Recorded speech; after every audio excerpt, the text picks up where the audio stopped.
First speaker, Robertson. Thank you guys, thank you. Who wants to hear Mike do an auction? I totally want to hear him do an auction. He's got the full auctioneer voice. Have you ever done auctions, Mike? Time or two. What's that? Time or two. Time or two, I knew it. All right, so here's the deal. How many of you have heard me speak before? Raise your hands. Awesome. How many were here this morning? Oh, so it's pretty much the same crowd. That's fantastic. All right, so here's what I want you to do. Go ahead and stand up. Everybody in the morning, do not think you know what I'm going to do. Everybody stand up. They all think they know what's going to happen. They have no idea what's going to happen. So here's the deal. Raise your hand if you just drove in today. Okay, good, good, good. So we got to get the energy flowing. We got to get the blood flowing because energy's good, right? Oh, jeez. You know, they keep telling me this is the fun crowd. I'm starting to doubt it. All right, so energy's good, right? All right, are you glad to be here? Yeah. Are you glad your neighbor's here? Yeah. Some of you are like, no. I know my neighbor. So here's what I want you to do. If you're glad you're here, glad your neighbor's here, I want you to turn around, shake the hand of somebody less attractive than you. What? Or just shake somebody's hand. Okay. Just high five, shake the hand, whatever.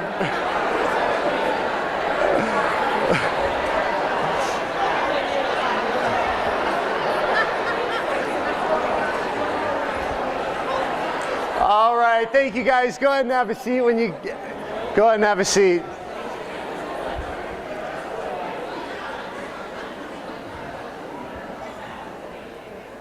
All right, well, thank you guys so much for being here, and truly congratulations to you guys for being the top 500 or part of the top 500 in your marketplace in your area in Texas. So congratulations to you guys. I know it takes a lot of hard work to get there. And for those that don't know, my name is Robertson. I'm the president and founder of a real estate coaching and training company called R Squared. We're one of the fastest growing real estate and coaching and training companies in North America. And it's an honor to be here sharing with you tips and tricks and strategies and ideas that work for our clients that are working for top agents all over the world. Because would you guys agree that it seems like more and more the vast majority of real estate is being controlled by a smaller group of agents? Would you guys agree that you're starting to feel that?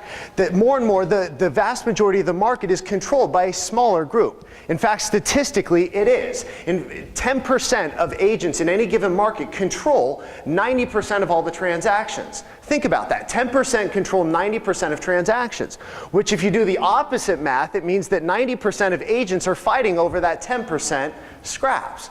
So how do we not just get into that 10%, but stay in that 10%? That's going to be the focus of today. Because what we've done is we've taken the best practices, the ideas, the tips, the strategies, the tools, the resources, and we've taken that from that top 10% and we've compiled it into a session. And I'm going to talk with you about unleashing your marketing. And why do I think this is so important? Well, for a couple of reasons. Because I believe sales professionals have gotten a bad name. Would you guys agree with that?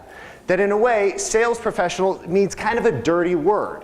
How many, when I say sales professional, what do you think of? When I say salesperson, what do you think of? Shout it out. Used cars, right? What do you think of the type of people that are in sales? Tell me about them. Pushy, right? What else? What's that? Crooked, right? Unprofessional, what else? Snake oil salesman, right? We hear all these things, and it's become a bad thing to be in sales, but are you all sales professionals? Yeah. And so we have to compete when we're marketing ourselves, when we're trying to get our messaging out there, we have to compete against the industry perception of salespeople. And how do most people think of salespeople? Like this, right? The gold chain, the hair out of the chest. It's like, hey, let me work you a deal, right? And is it any better being a real estate agent? No, right? Because are real estate agents trusted advisors? Actually, no. What's interesting is there was a consumer study that was done, and they wanted to find out which industries are the most trusted. And so they surveyed them. They said, what are the most trusted industries? And at the top were things like doctor, nurse, veterinarian, dentist, and you're starting to work down the list. And you're finding things like, somebody who sells stuff at Macy's, and you're like, okay, where's the real estate agent? And just above lawyer was real estate agent. Yeah, it sucks. It's like they couldn't decide. It's like, do I trust the real estate agent less or the lawyer less? And so as we're getting our message out there, as we're competing to get our brand out there, to get our message out there, what we have to look at is we have to realize that we're not just trying to brand ourselves, we're also trying to brand against part of the stuff that's out there, because would you guys agree that there are real estate agents out there that give everybody else a bad name? Yeah, you're like, I work with them half the day, you know, on the other side of the transaction.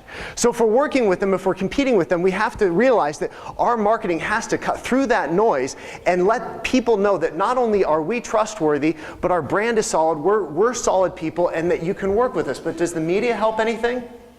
No. In fact, I want you to watch this, because I think this is indicative of how most people perceive real estate agents. And by the way, I don't know why we don't have house sound, but we've got these jamming speakers right here that somebody allowed us to borrow and hook up to. So if you can't hear it, it's not my fault. So I'll do the best to get this up loud enough. What do we expected?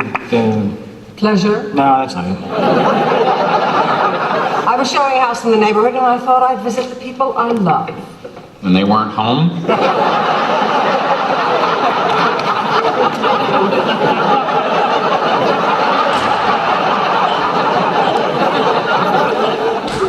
Ooh, goody.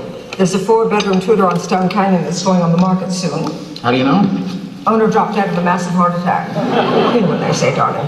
Today's obituary is tomorrow's exclusive listing. Ooh, father of 5 in Westwood. I'm on fire. You will be soon. Mom, you're not setting a very good example here. Why? Jake, honey, your grandmommy performs a very important public service. When people die, their families are very, very sad, and they have no idea what their homes are worth. And you tell them? Oh, you are so cute!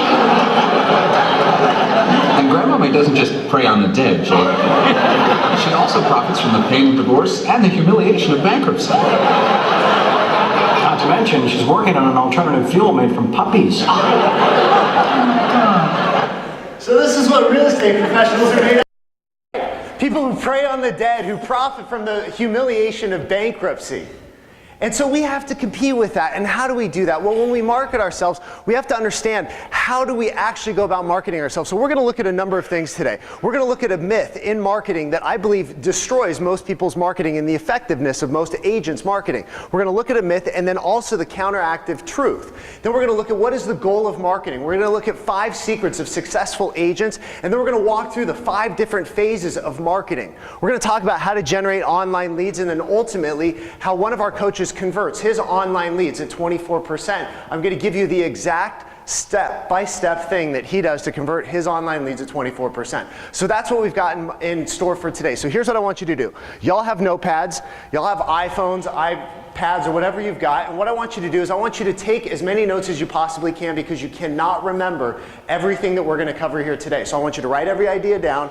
I want you to take pictures of whatever you want to take pictures of. Feel free to record whatever you want to record. And what I ultimately want you to do is I want you to steal every idea that you see on the screen. I want you to steal it. I want you to rip it off. I want you to take it exactly as it is, tweak it, modify it, whatever it is. I want you to steal this. All right, you ready to move forward? So what is the myth of marketing? Deadly myth of marketing is this, that marketing is about you. Marketing is about you. I was talking with a lady, she called me and she said, I need your help. She goes, my marketing isn't working. And I said, well, tell me about your marketing. She goes, well, I invest $70,000 to $80,000 a year in my marketing. I said, okay. I said, we have clients that do that. What's going on? How many leads are you getting, or how many transactions are you getting as a result of this? I said, so what's your year to date? She goes, I'm on pace to do 18 deals this year. It's like, okay, we've got a little bit of a problem here. I said, what's your average transaction? She goes, about 400,000. I'm like, we've got a really big problem here. I said, I don't know where you came up with $70,000 to $80,000, but you owe some people some money, don't you? So the problem was, I said, well, what are you doing to market yourself? And she said, the typical brag piece. I said, explain to me what the typical brag piece is. She goes, well, I take out newspaper ads telling people how awesome I am. I said, well, there's your problem. Nobody cares. And she goes, what do you mean? I said, when people wake up in the morning, do you think they ask themselves, I wonder how so-and-so is doing? And she goes, no. I said, what do you think they wake up asking? I wonder how I'm doing. Right. I said, people don't care about you, they care about who? She goes, themselves. I said, so your marketing needs to not be focused on you or them or you, it needs to be focused on them. So your marketing has to be focused on them, their needs, their wants, their desires, whatever their pains are, your marketing has to address their specific needs and how you can help them meet those needs or those wants or those desires. And most people's marketing talks about what? Themselves. It says, I'm the #1 agent, under 6 feet tall, with brown hair, living in, this part of the state with, weighing 175 pounds or less. And it's funny how many #1 agents there are in any given market, aren't there? Yeah, it's like, wow, there's 75 #1 agents. Isn't that interesting how that works? But see, we think that people care how great we are, and in reality what they care is how well we meet their needs. That's all people care about. They don't care about how great we are, they care about how well we can help them meet their particular needs. And our marketing has to shift, and I'm going to show you how to do that. See, marketing has a goal. What is the one goal of marketing? Marketing has one goal and one goal only. What do you guys think it is? Shout it out. Sell something, right? What else? Generate leads. All of those, I hear sell something, generate leads, convert people. All those things are great results of good marketing, but they are not the goal of marketing. See, marketing has one goal and one goal only, and if you understand this, and if all of your marketing focuses on this thing, it changes how all of your marketing works. See, the goal of marketing is it's to motivate my prospects to take the next step with me or with you, no matter what that next step is. It's to motivate your prospects to take the next step no matter what that next step is. Why is that important?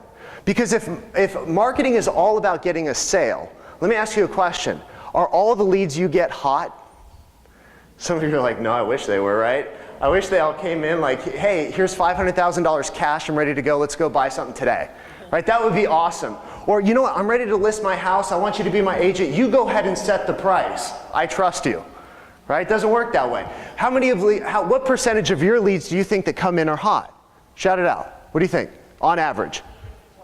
1%. Some people, the average I've been hearing, I've been doing this talk for a few months now, the average I've been hearing is about 5%.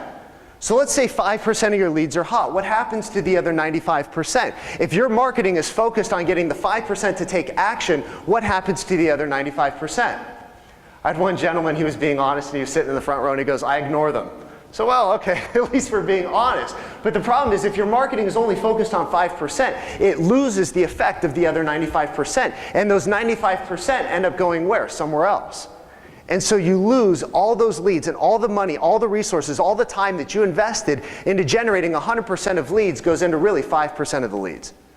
And you lose all the other 95%. See, our marketing has to take people wherever they are and help them make that next step, no matter what that next step is. And that's where the 5 phases come in, because when you understand the 5 phases, the 5 different phases that every lead is going to go through, you start to realize, what are my opportunities for marketing at each phase? And that's what I want to show you. So before we do that, I want to show you kind of the 5 secrets of successful agents. What are the 5 secrets of successful agents? The people who make it into the 10% and then stay in the 10%. Because how many of you, by show of hands, have ever met an agent that made it in the top 10% one year but were not there the next year? Raise your hands. Yeah, why? Because they fluked their way into the 10%. They didn't know what they did to get there, and they had no idea how to stay there. It happens. We see it. If you were in the business in 2004, 2005, 2006, you saw those people. They're like, real estate is easy. Anybody can sell real estate, right? And everybody who bought a house or sold a house in 2002, 2004, 2005, 2006 all said, well, I just sold my house, I can sell real estate, right? And they all got into real estate, and a few of them fluked their way into that 10%. But all of a sudden the market shifted, and what happened? They were gone. Because they had no idea how they got there. They just put a sign out, and anybody can ride a wave up, but it's a whole different thing when the wave is going down and you have to not crash and burn with it. So what are the 5 things that successful agents do that allow them to make it into that 10% and then stay in that 10% year after year after year? Well, number 1 is they have total commitment. Total commitment. See, people always go, well, what does it mean to have total commitment? Well, total commitment, let me actually, I'm going to do a different thing. I'm going to do this a little bit differently. Total commitment is basically that feeling inside of you that says, no matter what, I'm going to succeed at something. I was doing a talk a couple weeks ago, and I had a gal come up to me afterwards, and she goes, I don't know if you remember me. She said, I met you at Remax R4. And I said, as a matter of fact, I do. She goes, I talked with you about doing some coaching. And she goes, the day after I talked with you about doing coaching, she said, I was going to sign up. And she goes, I don't know if you remember. She goes, my daughter got leukemia. And I said, as a matter of fact, I do remember that. I said, how's your daughter doing? She goes, she's in total remission, she's doing great. But she said, you know what, something you said today resonated with me. She goes, it was about commitment. And I said, tell me about that. And she goes, well, you know, I didn't realize what it meant to be committed to something until my daughter got leukemia. And I said, what do you mean? And she goes, when my daughter got leukemia, she goes, I had no idea what leukemia really was. She goes, I had no idea which doctors we needed to go to. She said, I didn't know if we had the finances or the resources to actually get this taken care of.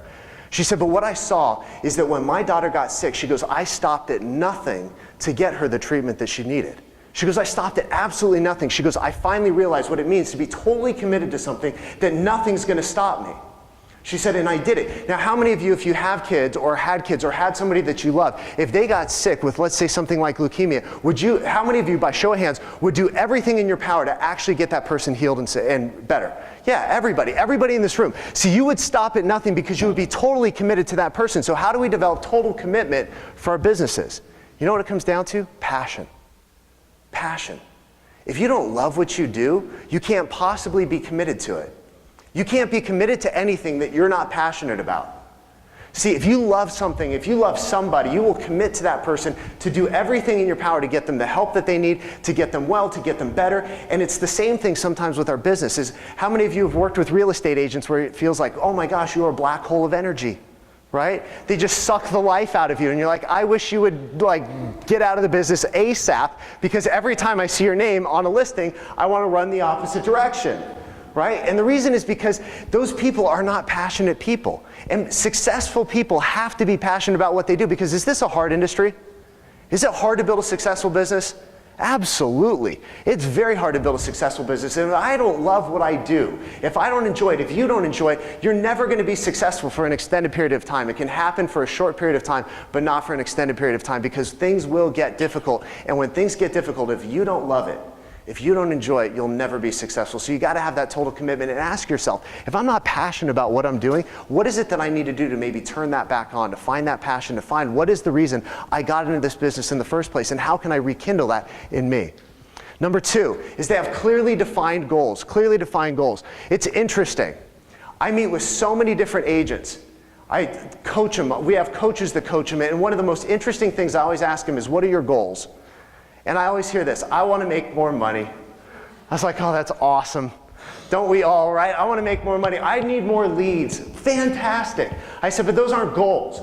Those are hopes, wishes, and dreams. And guess what? Hopes, wishes, and dreams don't pay the bills, do they? No, they don't.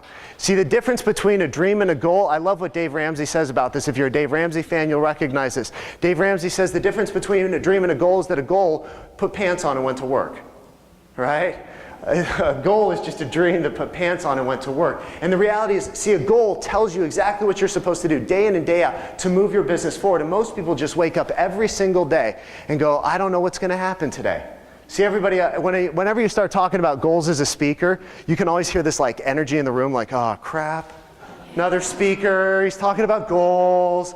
I hate hearing about goals. If I hear about goals again, I'm going to throttle my neighbor in the throat, right? I get it. But you know why I love goals so much? I think goals are one of the most underutilized things. Why I love goals so much is that goals allow me to create my future rather than accepting whatever comes at me. Goals allow me to create my future rather than accepting whatever's going to come at me that day. The difference between somebody with goals and somebody without goals is that the person without goals wakes up every single day and has no idea what's going to happen to him. No clue. No clue what's going to happen to him. And that is a horrible place to live. See, the top agents that get into that 10% and stay in that 10% every single year, 9 times out of 10 they have goals. And if they don't have written goals, they have something in place that's going to keep them accountable to some sort of standard, and they work over that every single day, every single week, every single month until they succeed at what it is that they're trying to do. Number 3, extremely simple marketing plans. This is one that I think catches most people off guard. Most people think that top agents have the most complex marketing plans that you'll ever find. In fact, it's the complete opposite. Why? Because people with complex marketing plans are jacks of all trades and masters of none. You know those agents, don't you? They come into the office and they always seem so busy, don't they? They're running around, they're on Facebook, they're on Zillow, they're on Trulia, they're on this, they're on that, they're like back over there on, and they're like, oh, you know what, I'm gonna do direct mail this week. You're like, that's awesome, just this week, huh? And then they go, oh, you know what, I'm gonna go door knocking for a day. And then you know what, I'm gonna go do an open house this weekend. And they're all over the place, and their life is just absolutely a mess, isn't it, sometimes? And yet they're not effective at anything, and they have no consistent, predictable business. One of the things that's been the most fascinating to me as I've continued to work with agents in that top 10% is just how simple their marketing plans are. We have a client by the name of Jason Miller. He's actually one of our coaches. And what he does, he's up in Detroit, Michigan. He's a broker owner. He also runs a team. Now, would you guys agree that Detroit, Michigan's like a pretty crappy market to be in like the last 15 years? Yeah, just about. But what's been interesting is over the last 4 years, he's been able to grow his business by about 50% every single year in a down market. He's on track this year. He's going to do over 200 transactions with his team this year in Detroit. Most people are like, there's 200 homes being sold in Detroit right now? Yes, there are. But the reason he's able to do this is he keeps his marketing extremely simple. See, about 5 years ago, Jason almost went bankrupt, almost went completely out of business because the market sucked in Detroit. And everything was falling apart. His life was falling apart. If you hear him tell the story, it's just an emotional story. He goes, my wife was getting ready to leave me. Everything was falling apart. He goes, I looked at the bank, and he goes, I had payroll to make, and I had about 2 months of income or 2 months of capital there, and in 2 months I was going to have to close my door. And he said, what I basically decided to do, he goes, I was spinning plates. He goes, it was like I was spinning plates with all of my marketing. And it just became such a nightmare that my entire night was spent laying awake trying to figure out how to fix all of my different marketing plans. He said, so I decided to do something radical. He said, you know, I can't keep this all going. I can't keep running at this pace. He said, I cut it back to 2 things and 2 things only. He said, I focused all of my time, all of my money, everything I had left into online marketing and into working on the sphere of influence of my agents in my office and on my team.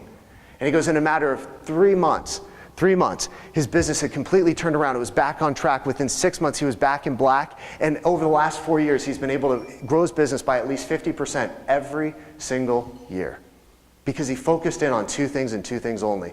He said, you know what? I keep it this way. He goes, I get leads from other things. I get business from other sources. But he said, the reason I keep it down to 2 is he goes, my life is a whole lot more fun the more simple I keep things. And the more I try and make it complex, the harder my life gets. So you got to keep it simple. Number 4 is they have extremely consistent leads. Extremely consistent leads. Would you guys agree that leads fix an abundance of problems? Yeah, leads are awesome, aren't they? Leads are great, and the more consistent your leads are, the more consistent your leads are coming in, the better. Because it's great to get a windfall of leads, isn't it? It's great to get a month where you have 40 leads coming in, 50 leads coming in, or 15, whatever that is for you. And it's great to have a windfall month. But you know what's the problem with the windfall month is after that month is over, you're looking ahead going, oh crap, I have no idea what's coming next. Is it a goose egg? Is it another 15? I don't know. See, a business that is enjoyable is a consistent, predictable business. And how do we build a consistent, predictable business? With consistent, predictable leads. And I'm going to show you how to do that. Number 5 is consistent communication. They relentlessly communicate with their leads. They relentlessly communicate with their past clients, their sphere of influence, and they just keep in front of everybody. How many of you don't have to raise your hands, but how many of you right now can think of an agent in your marketplace who has a better business than you, but is a worse agent than you? Yeah.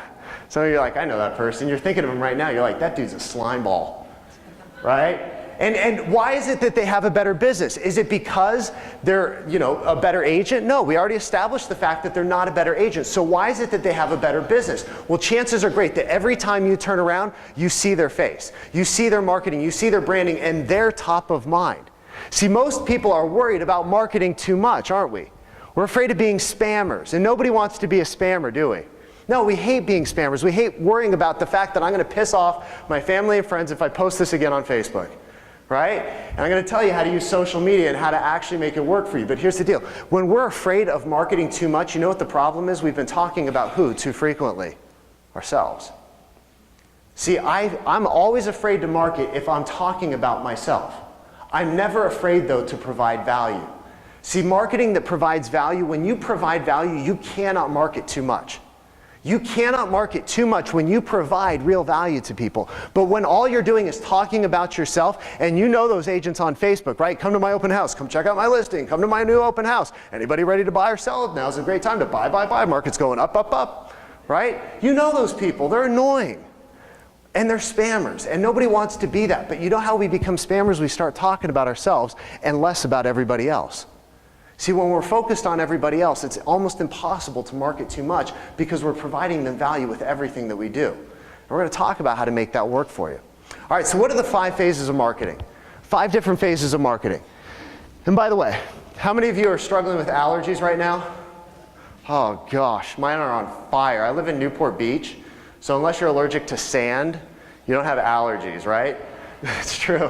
So I come out to the South or the Midwest, and especially right now when everything's like all the leaves are changing colors in different places, it's just like stuff comes out of my head that I never expected. So I'm like hopped up on Sudafed right now. So, which is something that you like never do to a guy with ADHD is give him Sudafed. It's like, ooh, here's a stimulant. So I have cotton mouth. So it's not, cotton mouth is because of the Sudafed, not because I smoked pot last night. I'm just saying. I don't smoke pot, though I just want to thank Dana for those brownies. Those were fantastic. Yeah, I mean, I came in and there's like this gift basket in the room, just brownies is awesome. So anyway, I'm just kidding. Some of you are like, is he serious? Yes, no. All right, so what are the 5 phases of marketing? Now here's the deal. Is now a great time to start planning for 2014? Yeah, absolutely. And do you guys have goals in 2013 that you still have a couple months that you need to hit? Yeah. Absolutely. So what I want to do is I want to show you, as you're planning 2014, I want to show you how to start prepping your business model, how to start prepping your marketing plan for these 5 phases. And it's not like you have to do them all at once, but if you understand where you're going, it's a whole lot easier to start putting some of these things in place as you start moving along. So there's 5 different phases that every single lead is going to go through, or the majority of leads are going to go through. See, if you have 5 hot leads, they're not going, or 5% hot leads, those 5% are not going to go through all 5 phases, but the other 95% will. And if you understand the opportunity that exists at every one of these phases for you to market your business, it changes how you view your marketing. So what are the 5 phases? Number 1 is what we call lead generation. Phase number 1 is lead generation. Now with each phase, there's a question as you're looking at your marketing plan for 2014 that I want you to ask yourself and answer. Ask yourself an answer, and I'm going to show you what these questions are with each phase. So with phase 1, when you're looking at your lead generation, the question you're going to ask yourself is, how will I generate new leads? How will I generate new leads in 2014? What is it that you're going to focus on? And here's the deal. I would encourage you to focus on no more than 2 or 3 things that you're going to spend your time, energy, resources, investment, money, whatever it is that you're going to invest in, no more than 3 things for 2014. Doesn't mean that you're not going to get leads from other sources. It just means that when you're going to focus in on something, you're going to focus in on 2 or 3 things. Why? Because we don't want to be jacks of all trades and masters of none. We want to make sure that they're up and running. Now, once you have 3 things up and running, you have them consistent. If you want to add 4 or 5 or 6, perfectly fine. But most people could do really well by focusing on 3 things. I was talking with a broker, and he said, I am fully convinced that if my agents did one thing and one thing well for 1 year, they could all make 6 figures or more. All of them. If they just picked one thing, he goes, I don't care if it's open houses. He said if they sat 4 open houses every single weekend for an entire year, they would make over $100,000. And I said, you're absolutely right. See, we tend to think that we have to do all these things, right?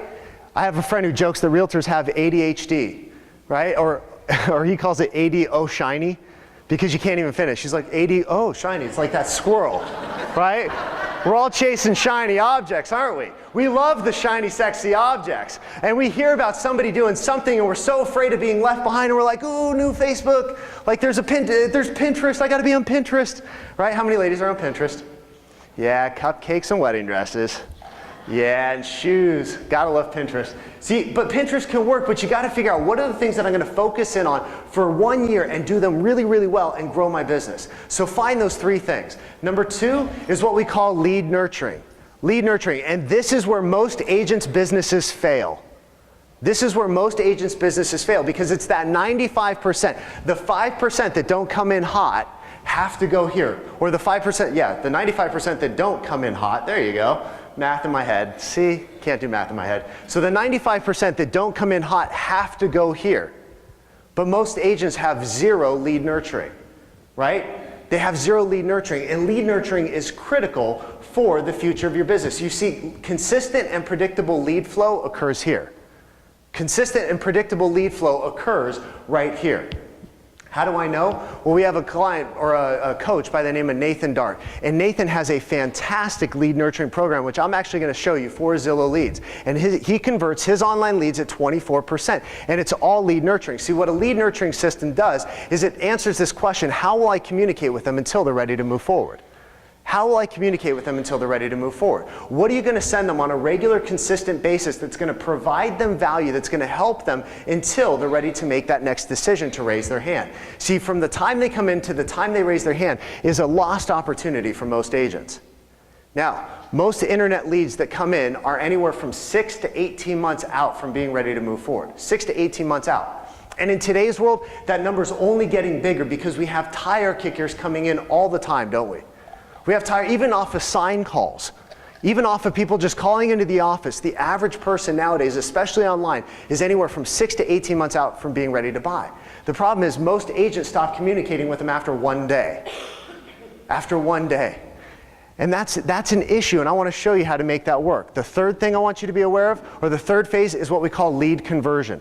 Lead conversion. So as you've been nurturing them, as you've been moving them forward, all of a sudden they raise their hand. And this is where the 5% come in, right? They've raised their hand, they said, I'm ready to meet with you. I want to find out how you can help me buy, how you can help me sell. I want to meet with you, and we love when people come in here. We love when people come in here. And what happens though is that most marketing stops here. Most marketing stops. See, you get the hand raised, they say, I'm ready to meet with you, I'm ready to move forward, and all of a sudden what ends up happening is nothing. So let's say, what's today? Monday, right? Tuesday? What are we at? Monday. There we go. I don't know what day of the week it is. So it's Monday. So let's say a call comes in today. Somebody says, hey, you know what? I want to meet with you. And you say, great, let's meet on Friday. You know what happens for most agents between now and Friday? Nothing. Nothing.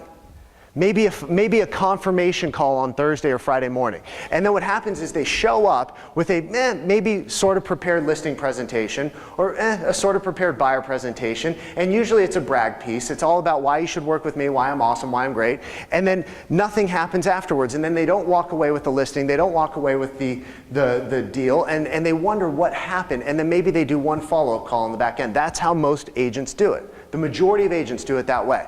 Now, I want to show you something, because the question you have to answer here is, how can I increase my conversion rate? What are the things that you can do? See, from the time somebody raises their hand to the time they sign on that dotted line, whether it's a buyer agency agreement or whether it's a listing agreement or whatever it is, from the time they raise their hand to the time that they sign, you have time to market your business. You have time to provide them value. I want to show you an example of this. Nathan Dart, the gentleman that I was just telling you about. When somebody raises their hand, a whole series of things is fired off. I don't have time to go through all of them, but what happens is from the time they raise their hand, they receive emails, they receive letters, they receive first-class mail, and one of the things that they receive is they receive a video. And I want you to watch this video, because this video is absolutely powerful, and feel free to record it or steal it or do whatever you want. But he sends this video to every single person that raises their hand. Now this is absolutely great, and I want you to watch this. Is this mic on? Yes. Awesome. Takes a second to start.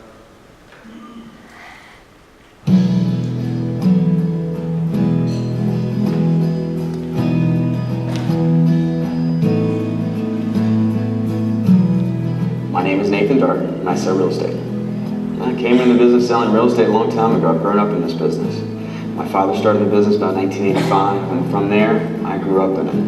In high school, I always knew I was going to sell real estate. My dad couldn't keep me away from it. He did tell me I couldn't get started until after I graduated college, so that's what I did. The most important lesson my father has taught me in being in this business was not only working hard, but also being honest. And with a combination of those two, you really can't go wrong. Being in this area for as long as we have obviously helps our business in a lot of different ways. One, I'm fortunate that within this community, we've been able to establish ourselves. It gives us experience, it allows us to specialize in this particular area. And in this business, you put your reputation on the line every time you meet somebody new. So we've done that, and I believe we've been tested, and it's proven that we're here, and we're going to be here for a long time and taking care of a lot of families in this area. The process in helping any home buyer find a home, first and foremost, the most important thing is I want to understand the why. Why is it that you're here? Why is it that you want to buy a house? Because I want to make that why come true. Whether or not you're buying a $50,000 condo or a $2 million, $3 million plus, to me, you're not going to be treated any differently. You're going to be treated as that $1 million client regardless. My goal is not to go out and show you 50 to 100 homes and waste your time. My goal is to truly understand what it is that you're looking for and help you identify that home. Because I don't want to be here to waste your time. I want to make sure that you find the house that you want to buy.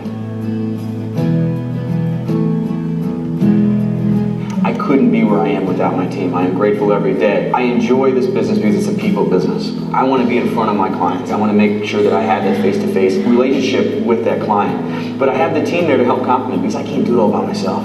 We want to come from a point of service. That's what's something that's very important to us here in this team. And I'd like to hope that it is conveyed. He's somebody who's bright, capable, exceedingly articulate, and who takes his customers' needs seriously. It's not just about the house, but he knows about the area and you know, what we'd be looking for in school systems, and he brings a lot of insight into it. And he's the one that's always getting back to you, doing the follow-ups, not me having to follow up with him. And Nathan sold the place in 2 days. 2 days. It was a record breaker. If he didn't call us back within an hour, he would have someone from his team call us back or email us and keep us in the loop on what was going on. So we really liked that. I referred them to like friends and family, and everyone's been so happy with them. I mean, that just tells you that anyone I recommend, I know they're going to be taken care of. Well, I think what's really important, particularly with real estate, is setting proper expectations. And he did that from the very moment we first met to discuss the listing price, all the way through to the ratified contract and then ultimately to the closing. He is knowledgeable.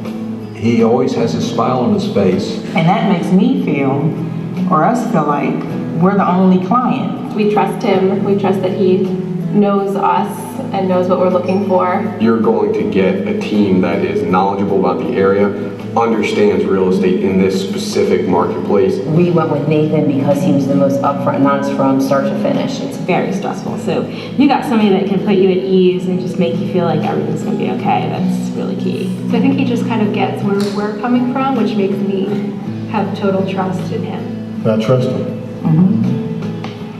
This is a lifestyle for me. This is something I've grown up in my entire life. I'm passionate about what it is I do.